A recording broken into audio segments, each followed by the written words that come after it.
That is After the Flood, just one of the works you can see at the DMA. Welcome back to this special edition of GMT from the Dallas Museum of Art. The Conservation Department is the link between sciences and the collection. Conservators not only oversee the care and treatment of the historic and important works, they conduct technical studies. In a pinch, you might call the conservators the art doctors. I love this, the art doctors. I was actually talking to one of the art doctors, and she told me she has the best job in the world. I see you back there. Hi.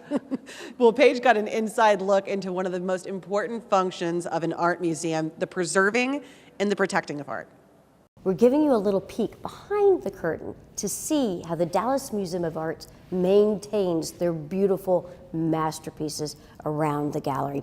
I'm excited to introduce you to Fran Baas and also Laura Hartman to tell us more. Good morning to you both. Good morning, welcome. This is particularly exciting for me because we are surrounded by masterpieces, but they're not behind glass, which makes me a little nervous, I'll be honest with you. But both of you have an opportunity to really get up close and see the strokes and get to know the artist.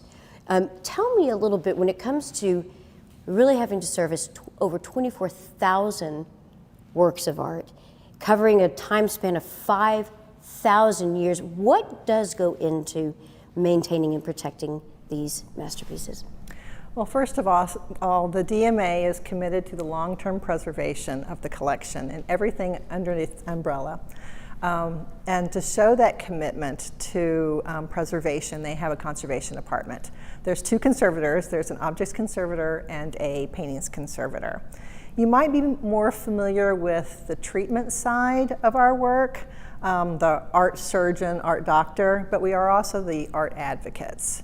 And so for all the meetings, we review things, we kind of speak for the art and make sure that all of their checkups are okay. We kind of think of it as like our client or our patient. We make sure that everything about them is okay. It really is fascinating to see what all goes into preserving these masterpieces, even down to the installation of it. So where does this whole process take place, Laura? So right now we are in the Ingalese Ekman Lane Paintings Conservation Center, which is actually a visible conservation center, so the public can look in at the work that we do. And we also have an objects conservation lab downstairs. Something I also find fascinating is the time that it takes to conserve some of these objects. Can you kind of give me a time span?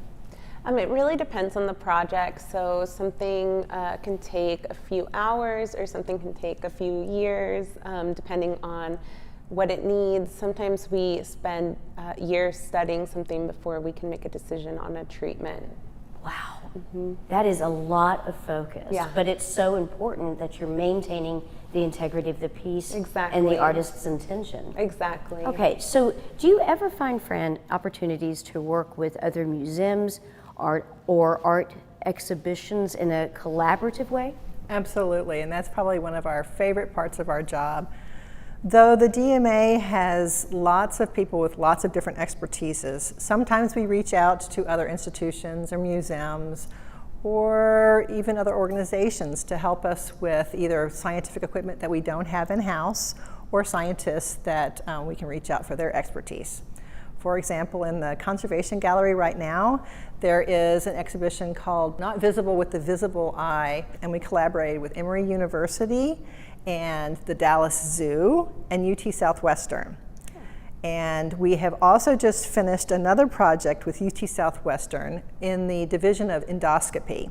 And we looked into two Arts of the America vessels, and I think we are going to premiere their video that they have just released on the endoscopy project. Well, without further delay, let's roll that video.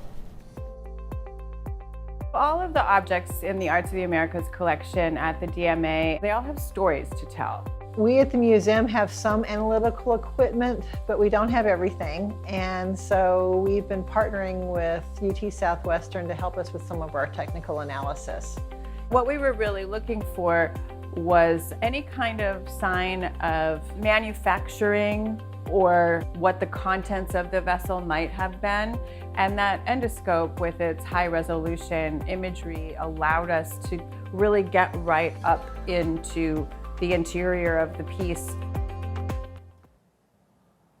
That collaboration is just so cool. Okay, the conservation studio is located on the top floor of the museum's South Concourse. There's even a windowed wall so visitors can see what the conservators are working on. Learn more at dma.org/art/conservation-DMA.